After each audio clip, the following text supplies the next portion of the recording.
자, 오늘 설교는 제목이 출애굽기 9번째고요. 제목이 파리 가축 종기 심판이에요.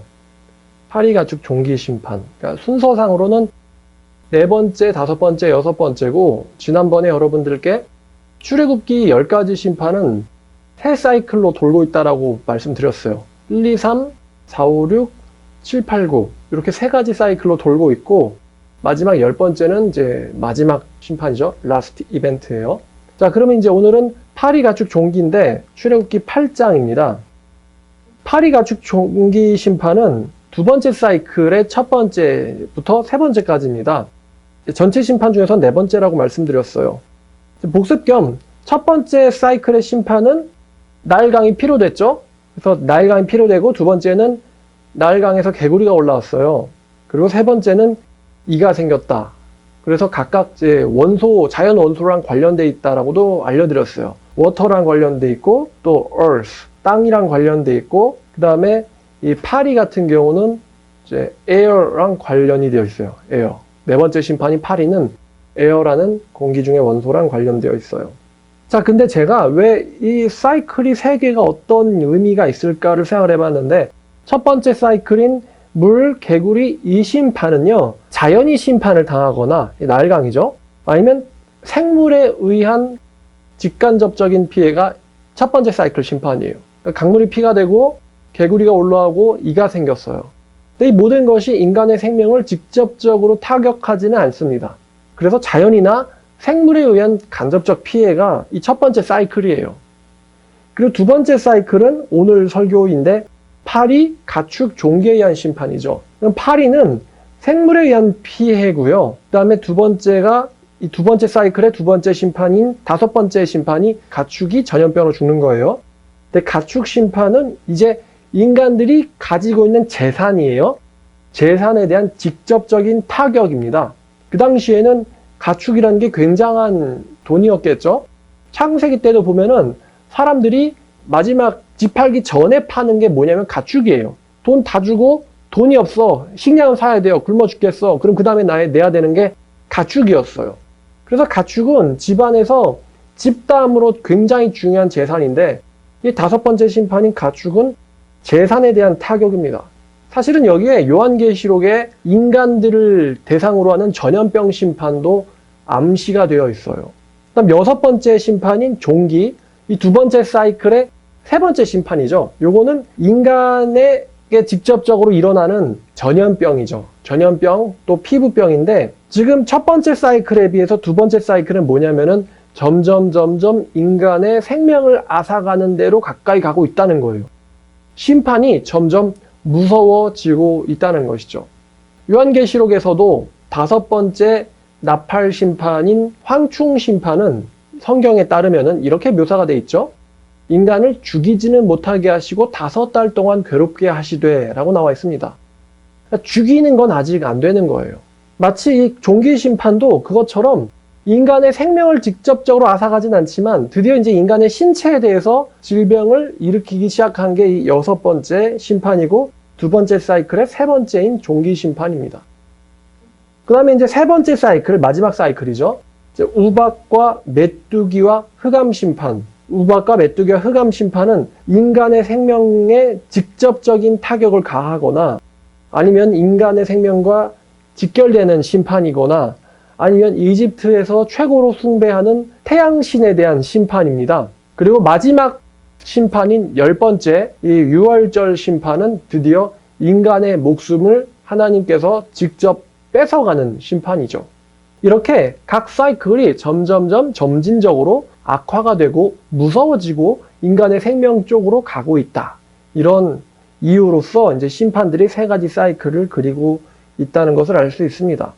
자, 이 2번째 사이클의 첫 번째인 파리 심판은요, 출애굽기 8장인데 20절을 보면요, 자, 20절 넷째 파리가 가득하다. 이 4번째 재앙인데, 자, 이 각 사이클의 첫 번째 심판인 이제 나일강, 파리, 그 다음에 우박. 요 심판에서는요, 하나님께서 모세를 통해서 아침에 경고를 하십니다.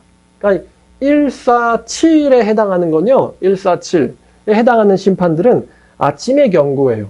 한번 확인해 볼까요?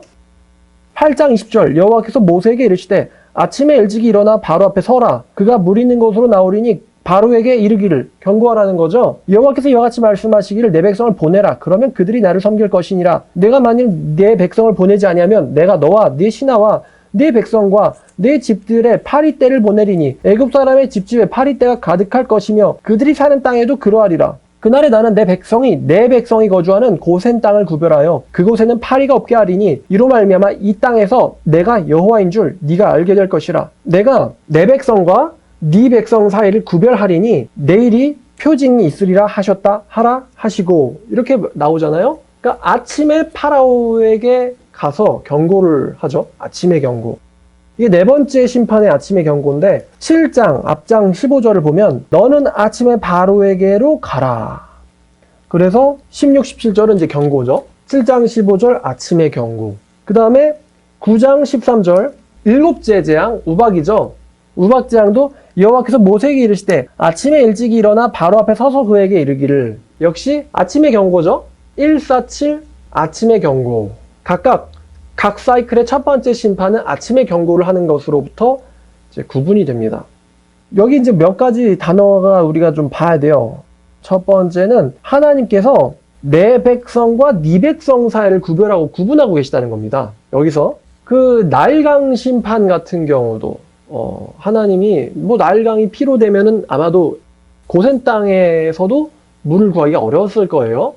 근데 이제 네 번째 심판에는 하나님이 내 거와 네 거 사이를 구분하겠다라고 말씀하십니다.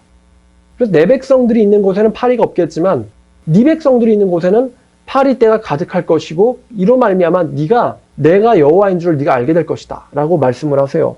구별하겠다. 자, 그래서 이제 파리가 올라오는데 자, 여호와께서 24절 그와 같이 하시니 무수한 파리가 바로의 군과 그의 신하의 집과 애굽 온 땅에 이르니 파리로 말미암아 그 땅이 황폐하였더라. 여러분 그 파리 재앙이 흔하진 않은데요. 구글 찾아보시면은 지독하게 파리떼가 많은 사진을 여러분이 찾아볼 수가 있어요. 그러니까 파리 재앙도 요즘에도 가끔 일어납니다. 이 파리에 해당하는 이집트의 신은 뭘까? 몇몇 신들이 있는데 그 중에 하나가 케프리라는 신이 있어요. 이집트의 케프리. 이 케프리는요, 인간의 몸에 풍뎅이 얼굴을 하고 있는 이집트의 신입니다. 풍뎅이 얼굴을 하고 있는 이집트의 신인데 이 케프리 신은 부활과 생명의 신이기도 하고 태양의 신의 대리처럼 생각되기도 했어요. 왜냐하면 풍뎅이가 쇠똥을 굴리잖아요. 그 모습이 마치 태양을 굴리는 것처럼 보였기 때문이라고 하네요. 그래서 이 케프리 숭배는 태양신 숭배, 라 숭배와도 비슷하게 여겨졌는데 워낙 라가 위대한 신이다 보니까 케프리를 따로 숭배하진 않고 라를 숭배할 때 케프리가 같이 숭배되었다라고 합니다. 생명과 부활의 신이라고 하는데 여기 보니까 파리 때문에 땅이 황폐해졌다고 하죠. 정반대의 상황이 사실 일어난 거예요. 자, 여기에 대한 네 번째 심판에 대한 파라오의 반응은 제사를 약속했다는 것이죠. 이제 완벽하진 않지만 파라오가 허락을 합니다. 완벽하지 않다고 말한 이유는 파라오가 이렇게 제안을 해요. 25절에 이 땅에서 제사를 드려라. 그랬더니 모세가요, 안 됩니다. 왜냐면 이집트인들은 우리 하나님을 싫어하는데 우리가 만약에 이집트 땅에서 하나님께 제사를 드리면 애굽 사람들이 우리를 죽이지 않겠습니까? 그래서 우리는 이 땅에선 제사를 드릴 수가 없고 살 길을 가서 광야로 들어가서 하나님께 제사를 드려야 됩니다. 그래서 하나님께서 우리에게 명령하신 대로 해야 됩니다. 그러더니 파라오가 한 발짝 더 물러나서 내가 너희를 보내겠다. 너희가 너희의 하나님 여호와께 광야에서 제사를 드릴 것이니 너무 멀리는 가지 마라. 그러니까 우리를 너무 떠나지는 말라라고 제안을 둡니다. 그랬는데 여기쯤에서 모세가 이렇게 말하죠. 모세가 이르되 내가 왕을 떠나가서 여호와께 간구하리니 내일이면 파리떼가 바로와 바로의 신하와 바로의 백성을 떠나려니와 바로는 이 백성을 보내어 여호와께 제사를 드리는 일에 다시 거짓을 행하지 마소서 하고 모세가 바로를 떠나 나와서 여호와께 간구하니 여호와께서 모세의 말대로 하셨다라고 합니다. 그러니까 사실 파라오가 완전히 놓아주겠다라는 것은 아니고 광야로 가되 너무 멀리 우리로부터 떨어지지 마라 라고 제한적 허락을 하는데 여기에 대해서도 사실은 파라오가 완악해져서 그것마저도 허락하지 않았다라고 32절에 나오죠. 여호와께서 모세의 말대로 하시니 그 파리떼가 바로와 그의 신하와 그의 백성에게서 떠나니 하나도 남지 아니하였더라. 그러나 바로가 이때에도 그의 마음을 완강하게 하여 다시는 백성을 보내지 아니하였다라고 얘기합니다. 제사를 약속했지만 완악하게 돌변하고 말죠. 다섯 번째 심판은 가축에 대한 심판입니다. 여호와께서 모세에게 이르시되 바로에 들어가서 그에게 이르라. 이젠 아침이라는 말은 빠져요. 히브리 사람의 하나님 여호와께서 말씀하시기를 내 백성을 보내라. 그들이 나를 섬길 것이니라. 네가 만일 보내기를 거절하고 억지로 잡아두면 여호와의 손이 들에 있는 네 가축 곧 말과 나귀와 낙타와 소와 양에게 더하리니 심한 돌림병이 있을 것이며 여호와가 이스라엘 가축과 애굽의 가축을 구별하리니 이스라엘 자손에게 속한 것은 하나도 죽지 아니하리라 하셨다 하라 하시고 여호와께서 기한을 정하여 이르시되 여호와가 내일 이 땅에서 이 일을 행하리라 하시니 이튿날에 여호와께서 이를 행하셨다. 잘 보면 여기에도 이 두 번째 심판이죠. 각 사이클의 두 번째 심판도 경고를 줍니다. 파라오에게 경고를 주고 있어요. 아침에는 빠져 있지만 보니까 이제 심판이 시작됐죠. 애굽의 모든 가축은 죽었는데 이스라엘 자손의 가축은 하나도 죽지 않았다라고 합니다. 바로가 사람을 보내어 본즉 이스라엘 가축은 하나도 죽지 아니하였더라. 그러나 바로의 마음이 완강하여 백성을 보내자 했다라고 합니다. 현재 파라오가 그리고 이집트의 백성들이 갖고 있는 재산인 가축들이 전멸을 당합니다. 여기서도 이스라엘 백성들의 가축과 파라오의 백성들의 가축이 또 완전히 구별되고 있습니다. 파라오가 사람을 이스라엘 백성들한테 보내요. 그래서 이 심판이 자연적인 것인지 아니면은 신에 의한 이변인지 알아보려고 이스라엘 백성들한테 자기 사람을 보냈는데 가보니 이스라엘 자손들의 가축은 하나도 안 죽었는데 이집트의 백성들의 가축만 죽은 거죠. 제가 어디서 이런 신문을 읽었는데 출애굽기 10대 재앙이 자연적으로 일어난 일이라는 이제 뉴스였어요. 그게 뭐 적조현상이 일어나서 나일강이 빨갛게 되고 그래서 개구리가 많이 생겼고 개구리가 죽어가지고 뭐 이가 생기고 또 전염병이 돌고 이런 설명들이었거든요. 근데 그 설명들은 자연적으로 이런 순서들을 설명하려고는 하지만 왜 이스라엘 백성들에게만 이런 일이 일어나지 않았는지에 대해서는 설명을 못하죠. 즉, 이 출애굽기 10대 재앙을 하나님이 일으키신 것이 아니라 원래 이런 일이 일어날 수도 있다. 오늘날에도 파리떼나 메뚜기떼가 있지 않느냐. 이렇게 설명하려는 시도를 출애굽기 저자는 거절합니다. 파라오 자신도요, 이 심판이 자연적으로 일어난 심판인지 아니면 하나님께서 일으키신 이적인지를 알아보려고 사람들을 보냈어요. 그 사람이 파라오에게 보고를 했겠죠. 우리 자손들의 가축만 다 죽었습니다. 이스라엘 백성들의 가축은 하나도 죽지 않았습니다. 자, 근데 이제 여섯 번째 심판이 종기 심판인데 이 종기가 짐승들에게도 생기거든요. 그럼 우리가 이런 질문을 할 수가 있어요. 일곱 번째 심판도 우박의 심판이고 우박이 짐승들에게도 떨어집니다. 그러니까 우리가 다섯 번째 심판으로 가축이 다 죽었는데 그러면 여섯 번째와 일곱 번째 심판에서 종기가 들러붙는 가축들 또 우박에 맞아 죽는 가축들은 도대체 어디서 난 거냐? 이런 의문을 던질 수가 있는데 잘 보면은 다섯 번째 재앙의 대상은 가축이고 여섯 번째와 일곱 번째는 가축이라고 하지 않고 짐승이라고 합니다. 자, 그러니까 다섯 번째 심판의 대상은 말과 나귀와 낙타와 소와 양과 같은 이집트인들이 재산으로서 기르고 있는 그 가축을 말하는 것입니다. 그 자기들의 재산인 낙타, 소, 양, 말, 나귀들이 전염병으로 죽었다는 것이죠. 자, 또 썩은 거구리 때문에 전염병 퍼졌다는 주장은 이스라엘 가축들은 피했다는 점에서는 자연적이지 않은 설명입니다. 자, 그래서 이 여섯 번째부터 나오는 짐승들은요, 위에서 언급되지 않은 나머지 모든 짐승들을 가리킵니다. 자, 근데 이제 이 9장에서요, 우리가 또 하나 봐야 될 게 있는데 9장 3절에 여호와의 손이라는 단어가 나오거든요. 이 여호와의 손이라는 단어는 특별히 사용되는 언어인데 이 여호와의 손은 구약 성경을 전반적으로 보면 두 가지 의미로 쓰여요. 하나님의 권능을 의미하기도 하고 권능과 심판을 의미하기도 하고요. 또 반대로 하나님의 구원을 의미하기도 합니다. 근데 특히 여호와의 권능의 심판을 이야기할 때가 참 많죠. 우리가 요한계시록에서도 예수님의 오른손에 7별이 있다라는 말이 있는데 그것은 하나님께서, 그러니까 예수님께서 교회의 운명을 좌지우지하실 수 있다라는 거죠. 또 사도 바울도 인용하고 있는 이사야의 구절이 있는데 그의 손이 여전히 펴 있느니라 라는 구절. 그러니까 여호와의 손이 펴졌다라는 건요. 여호와의 손이 펴졌다라는 건 무슨 의미일까? 하나님이 뭐 스트레칭 하신다라는 의미가 전혀 아니죠. 여호와의 손이 펴졌다는 거는 하나님께서 심판한다는 의미입니다. 여호와의 손이 펴 있느니라라는 것은 하나님의 진노가 여전히 걷어들여지지 않고 있다. 여전히 너를 심판하고 있다라는 의미입니다. 여러분이 이 여호와의 손이라는 단어, 그의 손, 여호와의 손이라는 단어가 나왔을 때 이것은 하나님께서 특별히 개입하셔가지고 구원이나 심판을 행하시는 의미라고 이해를 하시면 되겠습니다. 자, 그 다섯 번째 재앙은 이집트의 핫소라는 신과 관련이 있습니다. 이 핫소라는 신은 이집트의 가축의 여신이에요.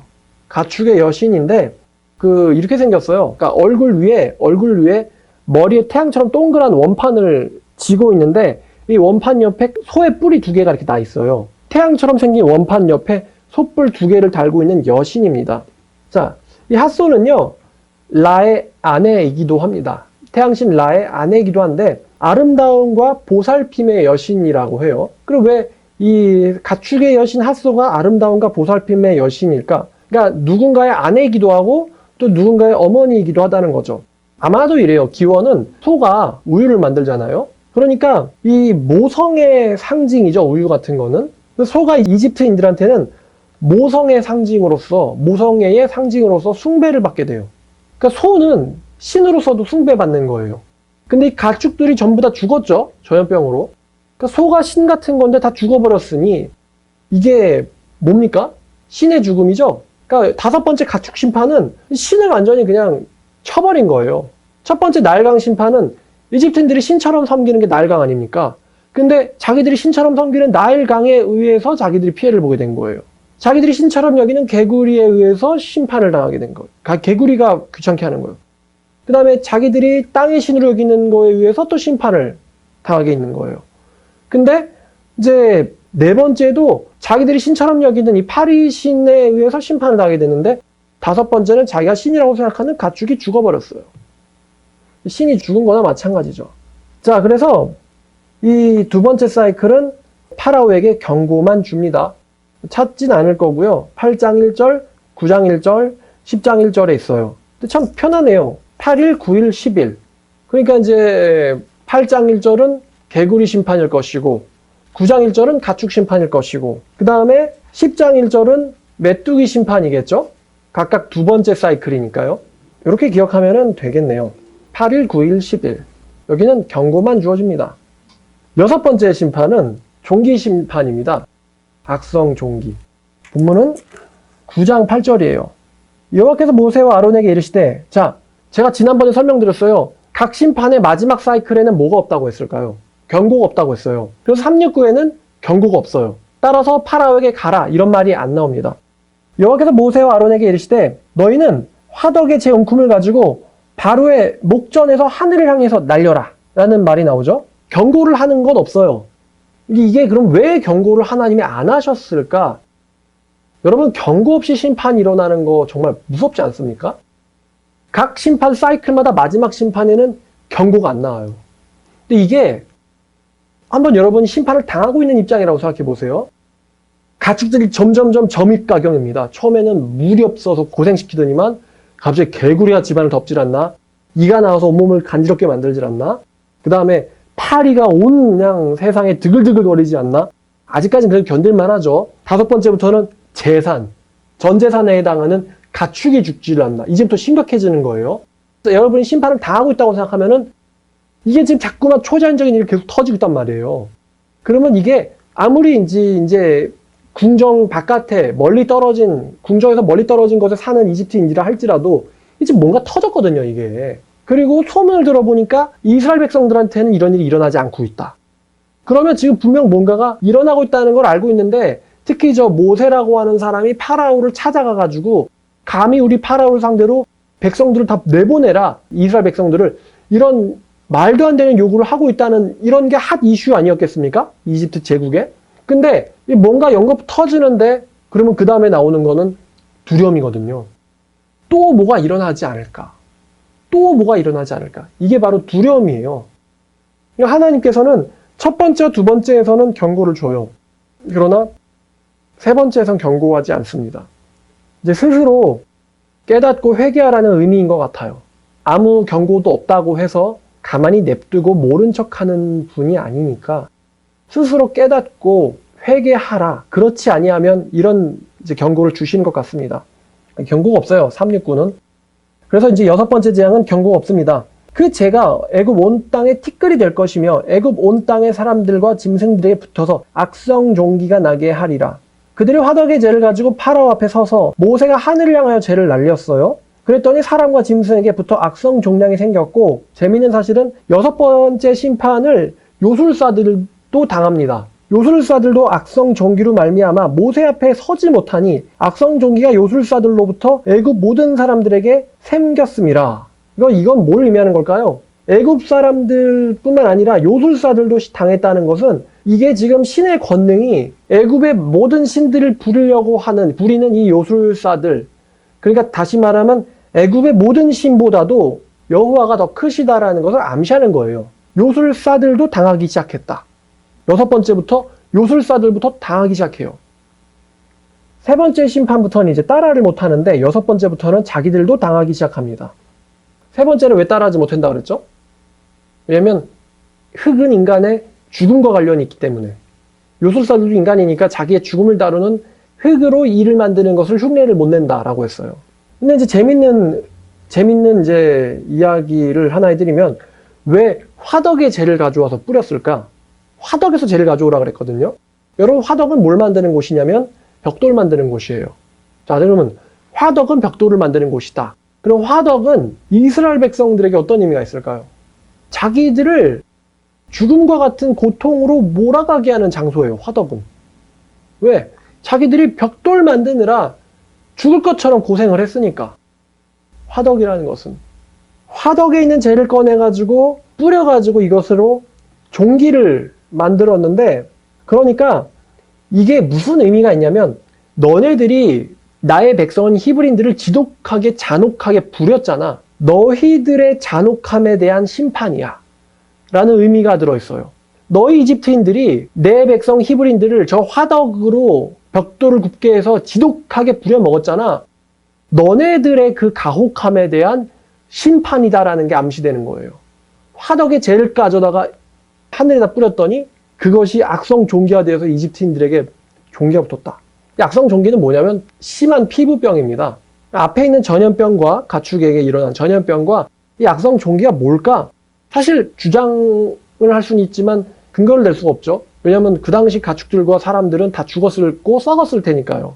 무슨 피부병인지는 알 수 없지만 굉장히 심각하게 피부를 손상시키는 질병인 것 같아요. 악성 종기라고 성경 번역이 되어 있는데, 자, 그래서 이제 6번째 심판, 악성 종기가 났는데 여기서 파라오가 어떤 반응을 안 해요. 여호와께서 바로의 마음을 완악하게 하셨으므로 그들의 말을 듣지 아니하셨으니 여호와께서 모세에게 말씀하신 것 같더라 라고 말씀하십니다.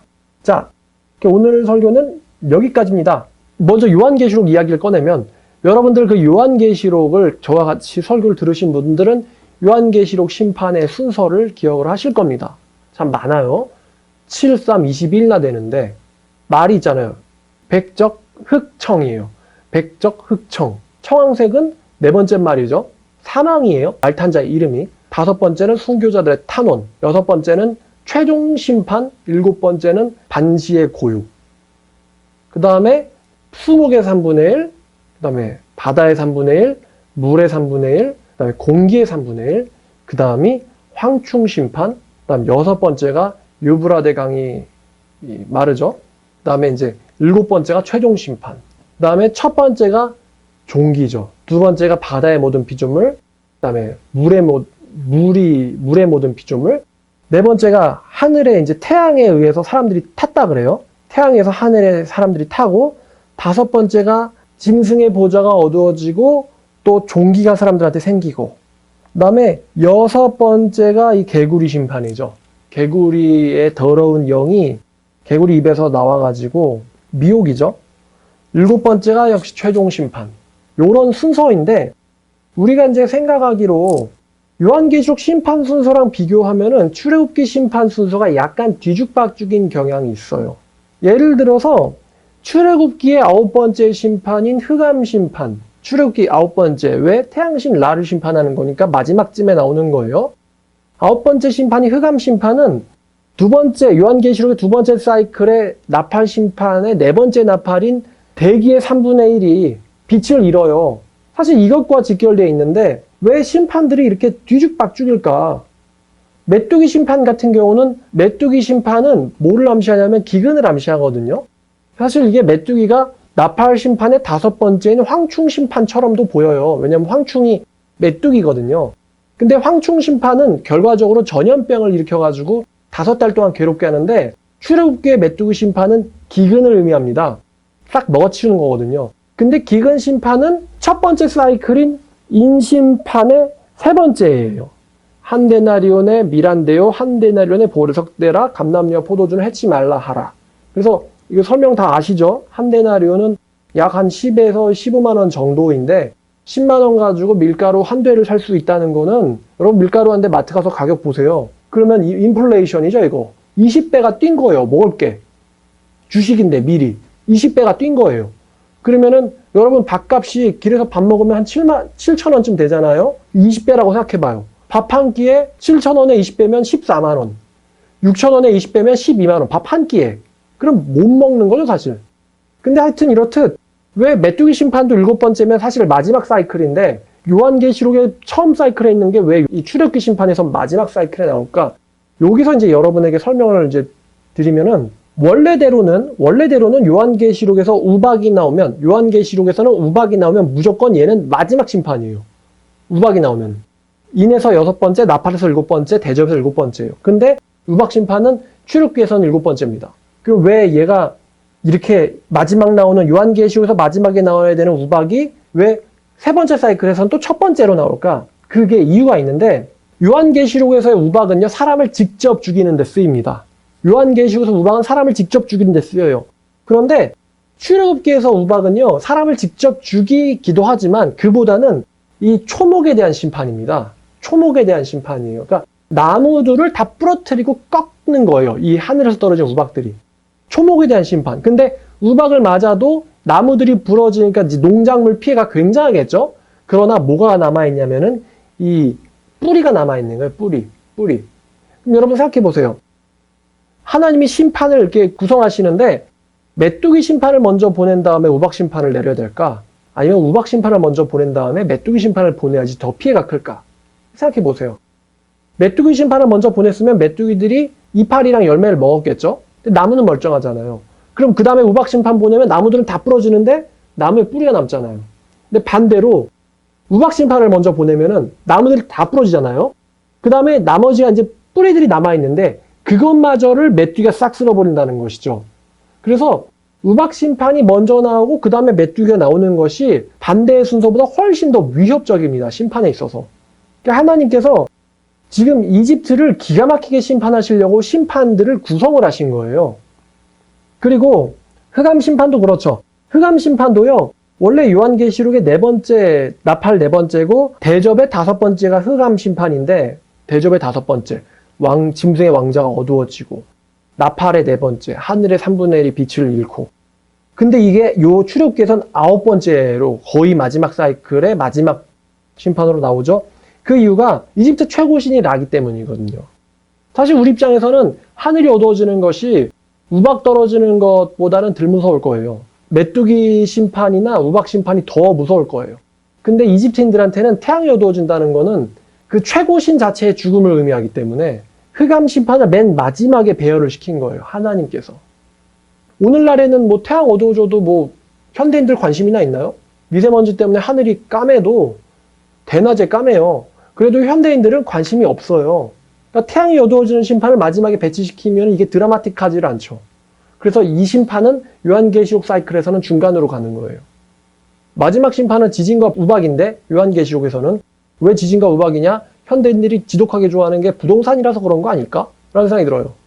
모든 게 무너지는 거. 제일 끔찍하겠죠? 아마 이제 영화 2012 보면 대충 이제 짐작은 되실 겁니다. 아, 이렇게 무너지면 다 붙겠구나. 어디로 도망가야 되지? 자, 그래서 출애굽기 심판은 요한계시록 심판과 똑같은 심판들이 일어나지만 배열 순서는 약간 다르다는 것입니다. 출애굽기 당시와 우리 요즘 현대사회의 문화가 다르기 때문이죠. 자, 그럼 이제 적용을 하면 이 파리 가축 종기 두 번째 사이클의 심판은요. 드디어 이제 인간들의 생명을 직접적으로 앗아가기의 전 단계인 이 생물의 죽음, 또 인간들의 건강의 타격에 대한 심판이 두 번째 사이클이에요. 자기들이 기르던 모든 가축이 죽었다. 그 다음에 인간들의 건강과 관련된 피부병이 막 일어나기 시작한다. 한번 이런 식으로 가정해 봤어요. 여러분 지금 바닷속에 있는 생물들이, 해양 생물들이 멸종하고 있는 것 알고 계십니까? 이집트인들한테 가축이 다 죽었대. 심각한 일이죠? 자기는 안 죽었지만. 근데 지금 해양 생물이 전부 다 멸종해 가고 있는 거 여러분 알고 계세요? 산호초에 시작해서 고래에 이르기까지 지금 하나같이 다 멸종을 하고 있어요. 그럼 여기서 이런 질문을 할 수 있습니다. 만약에 바다의 생물이 다 죽으면 그 다음에는 인간들은 어떻게 될까? 이런 질문을 할 수 있겠죠. 가축은 다 죽었는데 난 살아있잖아요. 마찬가지로 바다의 생물이 다 죽으면 인간은 어떻게 될까? 이런 질문을 제가 요즘 합니다. 진화론자들은 바다가 생명의 원천이라고들 말하죠. 왜냐하면 바다로부터 뭐 개구리가 나오고 개구리가 쥐가 되고 뭐 이런 주장들을 그 사람들은 하니까요. 그 사람들은 바다가 생명의 원천이래요. 또 바다가 모든 오염물질을 정화하기도 하죠. 모든 더러운 것들은 땅을 씻겨내고 강을 통해서 바다로 흘러가서 다시 그것이 깨끗하게 돼가지고 인간에게 돌아온 이런 사이클을, 생태계 사이클을, 순환 시스템을 갖고 있는데 만약에 바다가 다 죽어버리면, 다른 말로 죽은 바다가 되면 어떻게 될까, 인간들은? 지구의 70%가 바다죠. 아무리 땅이 넓어도 바다만큼은 아니에요. 그런데 바다의 생물이 다 죽어서 죽은 바다가 되면 우리들은 어떻게 되는 걸까? 여러분 이 질문을 한번 해보셨나요?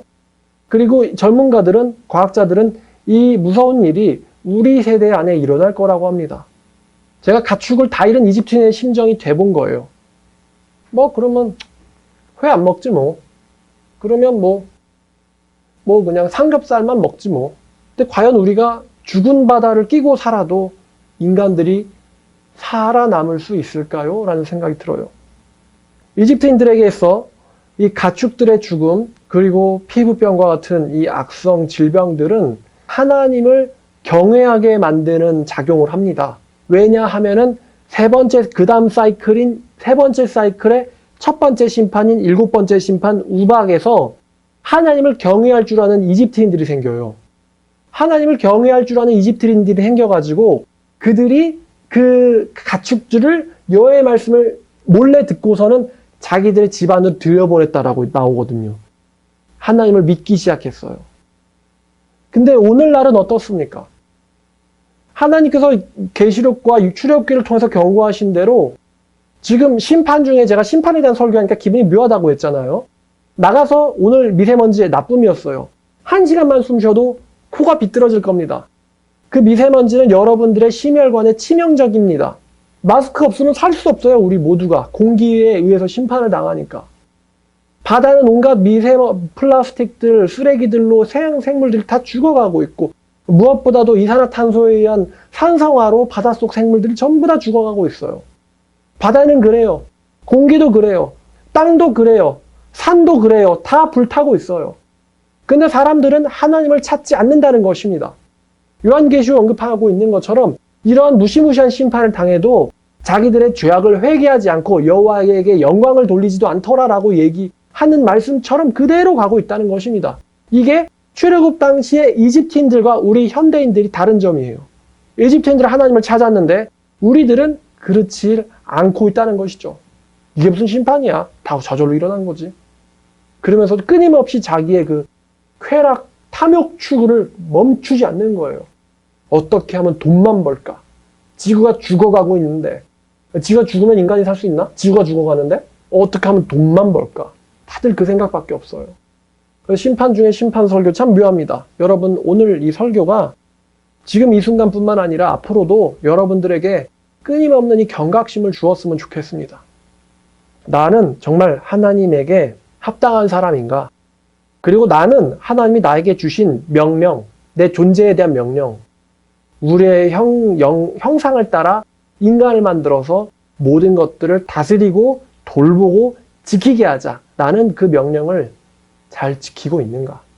나 자신에게, 또 내 이웃에게, 또 하나님이 주신 만물에게 나는 그 명령을 잘 지키고 있는가? 죄를 안 지으며 거룩하게 살아가고 있는가라는 것을 여러분들도 한번 자신에게 자문해 보시기를 바랍니다.